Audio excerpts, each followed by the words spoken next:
Hey, Stoic warrior. We live in a world built on proving things.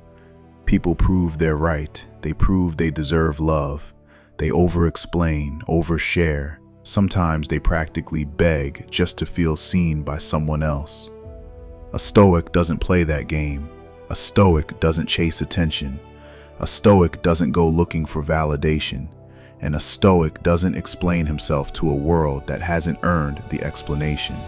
Because he understands something most people never learn. Silence is strength. Here's what usually happens when people feel hurt, rejected, or misunderstood. They rush, they chase, they try to patch things up by explaining themselves to someone who already decided not to listen. That's not bravery, that's fear wearing a brave face. Someone doesn't pick up the phone, so you call again. You send another text. You write out your whole heart in one long message, hoping this time they'll finally see your worth. But here's the truth nobody wants to hear. The more you explain, the more you beg, the more power you hand over. And that's the opposite of Stoic. The old Stoics, Marcus Aurelius, Epictetus, understood the strength in silence. Not because they were cold or didn't care, but because they understood a simple law. The more weight you give to things outside your control, the less control you actually have. The moment you chase someone's attention or beg them to finally understand you, you've quietly handed them the wheel. You've said, without meaning to, "My peace now depends on your response." That's not peace. That's a cage you built yourself. Real strength looks different. It's someone disrespecting you, and you simply walking away without a single word. Not out of pride, but because your dignity doesn't need to shout. It doesn't chase. It doesn't explain. It just quietly steps back. This kind of silence isn't emptiness. It's discipline. It's self-respect in its purest form. It says, "I don't need you to hear me because I already hear myself." And here's the part that surprises people. This silence makes others uncomfortable. Because the moment you stop reacting, they lose whatever control they thought they had over you. So today, we're going to look at 6 truths about the kind of silence that builds real power instead of weakness. The kind that makes people quietly wonder what changed about you. The kind where your absence speaks louder than any paragraph you could have sent. If you're tired of giving more than you receive, if you've ever chased someone who was already walking away, this is for you. Stick with me through all 6. One of them might genuinely shift how you carry yourself from here on. Drop this in the comments before we start. My silence is my power. Here's something strange you may have already noticed. The moment you stop explaining, the moment you stop chasing, people suddenly start thinking. That's the paradox sitting inside silence. It doesn't push, it pulls. Think back to the last time someone hurt you. Maybe they went quiet on you, disrespected you, gave you the cold shoulder. Every instinct in you probably screamed, say something, defend yourself, make them understand your worth. But here's what actually happens. The more you talk, the less they listen. The more you chase, the further they run. The more you explain, the less weight your words seem to carry. But the moment you go quiet, really quiet, something shifts. Suddenly, they notice your absence far more than they ever noticed your presence. There's an old saying that whoever doesn't understand your silence probably wouldn't have understood your words either. The Stoics knew this truth long before modern psychology caught up to it. Silence creates a kind of discomfort that noise simply can't produce. When you stay quiet with someone who expected you to beg, when you withdraw instead of reacting, you force them to face something they'd rather avoid, their own behavior. Silence works like a mirror. It quietly says, "I saw exactly what you did. I felt exactly how you treated me, and I respect myself too much to spell it out for you." That kind of silence isn't ego, it's clarity. You start to realize, if they actually cared, they'd reach out. If they respected you, they'd check in. If they had real emotional maturity, they wouldn't need 3 paragraphs to understand your value. So you stay quiet. And in that quiet, You take back the power you'd been giving away. You stop burning energy trying to be understood by people who barely understand themselves. You stop trying to talk your way to healing, because some wounds actually heal faster in silence than in conversation. Yes, it's uncomfortable. Your silence will unsettle them. It will confuse them. It'll make them wonder, why isn't she reacting? Why hasn't he responded? Did they just stop caring? And that's exactly the moment the power shifts, because your silence is saying one thing they can't argue with. You don't owe them an explanation anymore. The world is loud. Silence is what lets you actually listen, not to everyone else, but to yourself. In moments of heartbreak, betrayal, or confusion, most people instinctively run toward noise. They call 5 different friends. They scroll for hours looking for distraction. Some even confront the person who hurt them, hoping one more conversation will somehow fix what's broken. A Stoic does something almost the opposite. He goes quiet, not because the pain isn't real, but because he knows real answers rarely come from noise. They come from reflection. Marcus Aurelius offered something close to this idea. If you're disturbed by something outside yourself, the real source of that pain usually isn't the event itself. It's your judgment about it. And that judgment is something you have the power to reconsider at any time. When you actually go silent, the mind slowly settles. And once the noise dies down, the truth tends to rise on its own. You start noticing things like, they never really respected me, I just didn't want to face it. Or, I'm not upset that they left, I'm upset that I stayed as long as I did. Or, I don't actually need closure from them, I need peace within myself.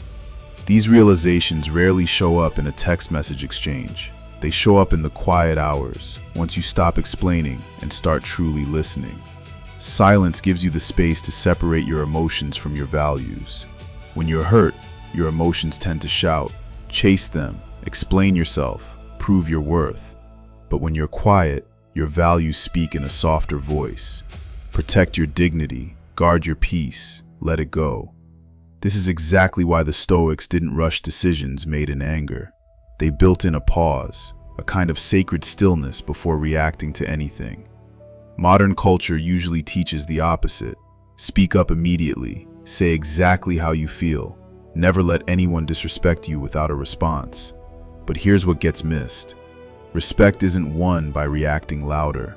It's earned by staying grounded while everyone else spirals. The quieter you become, the more people reveal who they actually are.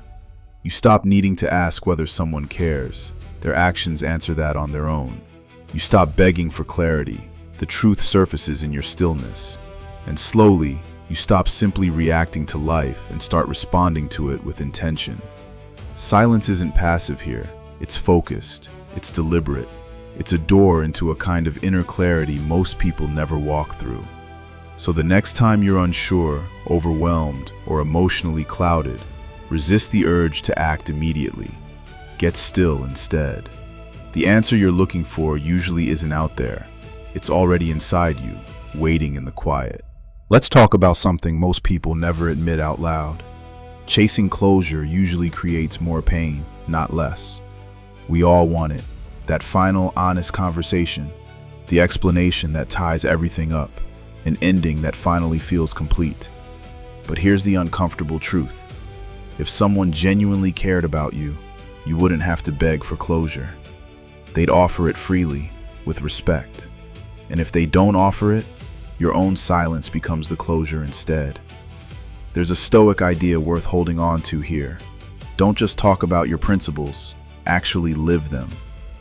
When you apply that to closure, it means something specific. The moment you stop chasing an explanation and start simply living according to your own values, you stop needing someone else to validate the pain you went through.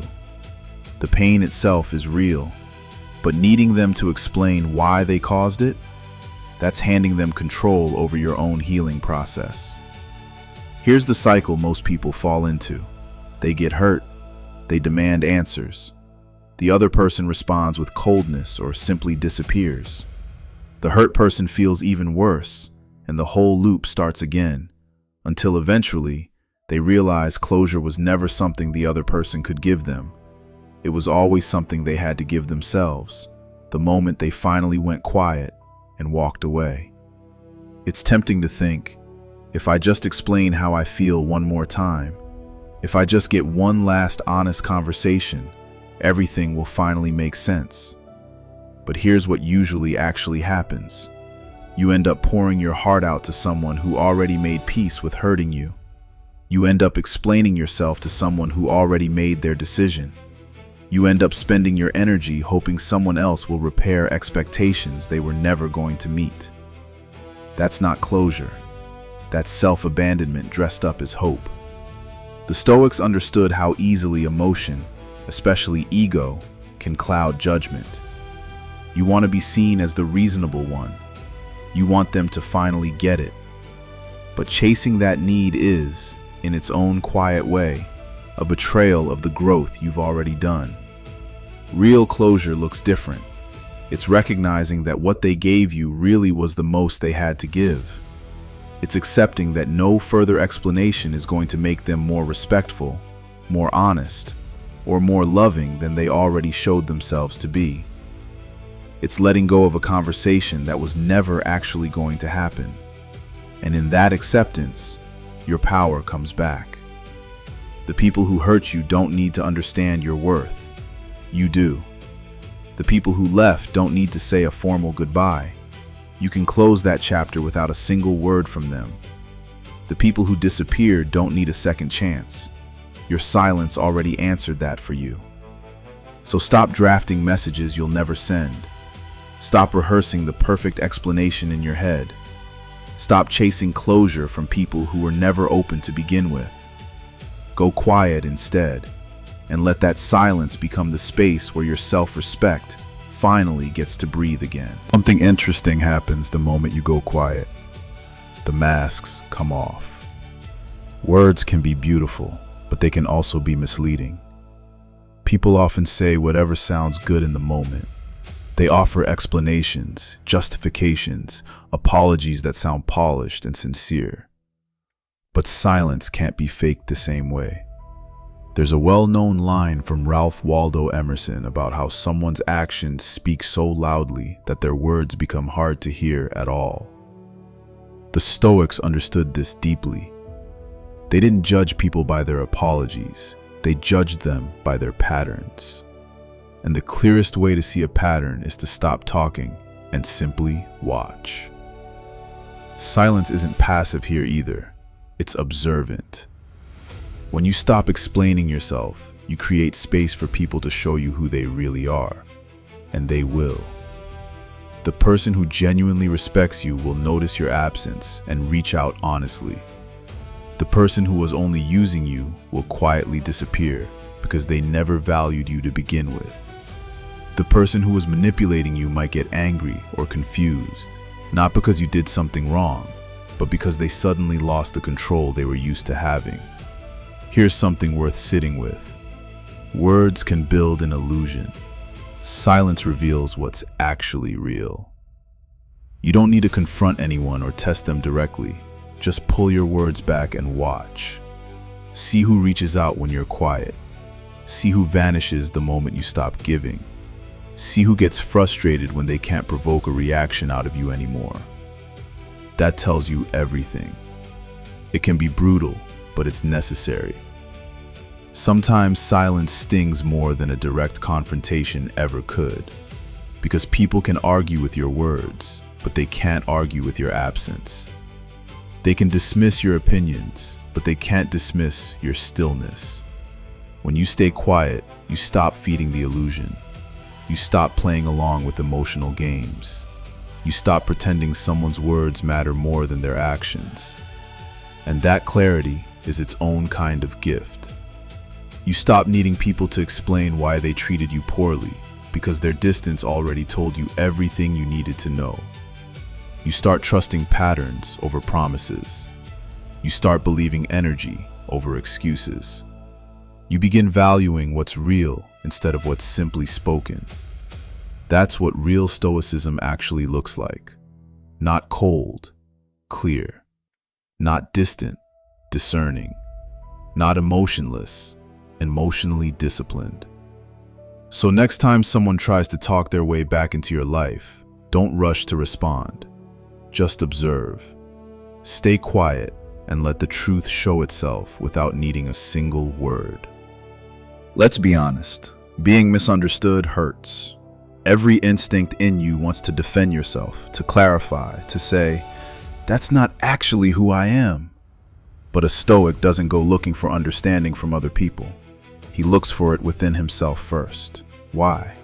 Because explaining yourself to someone who already made up their mind isn't confidence. It's the fear of being misjudged, dressed up to look brave. Marcus Aurelius warned against wasting what little time we have speculating about other people's thoughts and motives, unless doing so genuinely benefits both sides. Sit with that for a second. Every time you try to convince someone of your worth, your good intentions, or your loyalty, you're spending limited time and energy chasing someone else's opinion of you. That's not strength. That's quiet insecurity. The person who doesn't explain himself isn't arrogant. He's at peace because he already knows his intentions are clean and his actions line up with his values. His worth doesn't need to be translated for people who never cared to understand it in the first place. This level of detachment isn't easy to live out. People might call you cold. They might call you selfish. You might even lose people who once felt close to you. But here's the reframe worth holding on to. Losing people who never truly saw you in the first place isn't really a loss. It's alignment. Here's a hard truth most people avoid saying out loud. A lot of people don't actually want to understand you. They want to control how they're allowed to perceive you. And when your silence breaks that illusion, they get frustrated, not because you hurt them, but because you simply stopped playing along with their game. When you stop over-explaining, you start leading with presence instead. You stop justifying your distance. You stop defending the boundaries you've quietly set. You just act, and trust that the people meant to stay in your life will understand your silence without needing footnotes. This kind of quiet energy is rare, and it makes certain people uncomfortable. It makes manipulators lose interest fast. It makes people who were only using you walk away on their own. But the ones who remain will respect you more deeply, because they can see you're not willing to shrink yourself just to fit someone else's misunderstanding. That's Stoic silence. Not loud, not desperate, not performative. Just calm, grounded, unshakable. You don't owe anyone an explanation for choosing your own peace. You don't need to convince anyone that your boundary is valid. You don't need to say your worth out loud in rooms where your silence already said it. There's something quietly powerful about a person who simply chooses to walk away. Not in anger, not with drama, just in calm detachment. No slammed door, no final emotional message. You simply leave. And somehow, that silence teaches a lesson no amount of arguing ever could. Seneca offered a thought worth remembering here, that we often suffer more in our imagination than we ever do in actual reality. The real discomfort begins once the mind starts replaying the silence over and over. When you stop responding, the other person is left alone with their own thoughts, their guilt, their memories, the echo of an absence they didn't expect. Your quiet detachment says something without saying anything at all. I no longer need to prove myself to you. I won't stay somewhere I'm not respected. I've realized peace matters more to me than holding on to this connection. Most people aren't equipped to handle that kind of energy. They're used to people reacting, chasing, fighting for closure, breaking down just to be heard. But when you go quiet instead, you step outside that whole emotional pattern. You leave with your dignity intact, and your silence forces the other person to face themselves, whether they're ready to or not. They expect you to chase. They expect a fight, or at least a plea to stay. They expect you to eventually come back. But you don't. And that, more than any argument ever could, is what unsettles them. Because they suddenly realize they no longer have access to your energy. They've lost whatever upper hand they thought they had. They genuinely didn't believe you'd actually walk away. That's the exact moment the lesson begins. Because people rarely learn from being told something. They learn from distance. They don't change because you demanded respect out loud. If they change at all, it's usually because your absence made them confront what they actually lost. And if they never do change, that's okay too. The lesson was never really for them in the first place. It was for you. Through that, you learn your own peace doesn't require anyone's permission. You learn that not everyone has earned an explanation from you. You learn that sometimes silence isn't just strength, it's healing in motion. When you detach quietly, you step out of toxic patterns altogether. You stop bleeding in front of people who were never capable of understanding your pain to begin with. You stop trying to describe storms to people who've never once stepped outside. Detachment doesn't mean you stopped caring. It means you care enough about your own well-being to stop keeping it somewhere it was being neglected. That's exactly why the Stoics weren't reactive people. They didn't chase fairness or beg to be understood. They simply let their silence carry the message instead. You don't have to announce, "I'm done." You can simply be done. That's real power. And it's the kind of silence that unsettles anyone who assumed they still had control over you. So don't be afraid to step back. Go quiet and let them sit in the space where your voice used to be. If you've made it this far, you already feel something shifting, a quiet realization, a truth you've probably always known somewhere inside, even if you'd forgotten it along the way. You don't have to chase, beg, or explain yourself to prove you're worthy. You don't have to be loud to be heard. You don't have to win every argument to be understood. And you don't have to sacrifice your own peace just to keep someone else comfortable. That's the real foundation of Stoicism. It's not about being cold. It's about being clear. It's not detachment from love. It's detachment from chaos. The Stoics taught something genuinely powerful. Silence isn't weakness. It's control. It's the refusal to spend your energy on things beneath your own standards. It's the quiet confidence of knowing your presence has value, even in the moments when it's withdrawn. There will always be moments where your emotions push you to explain, to fight, to prove a point. But in those moments, remember this: your silence might not win the argument, but it will win you back. Every time you choose not to react, you build a little more inner peace. Every time you walk away quietly, you reinforce your own worth. Every time you protect your dignity instead of defending it loudly, you build a kind of strength that can't be taken from you. If there's one thing worth carrying out of this video, let it be this: let your silence be your final word, not from spite, not from ego, but from a deep, settled self-respect. Drop this final affirmation in the comments. My silence is my last word and my most powerful one.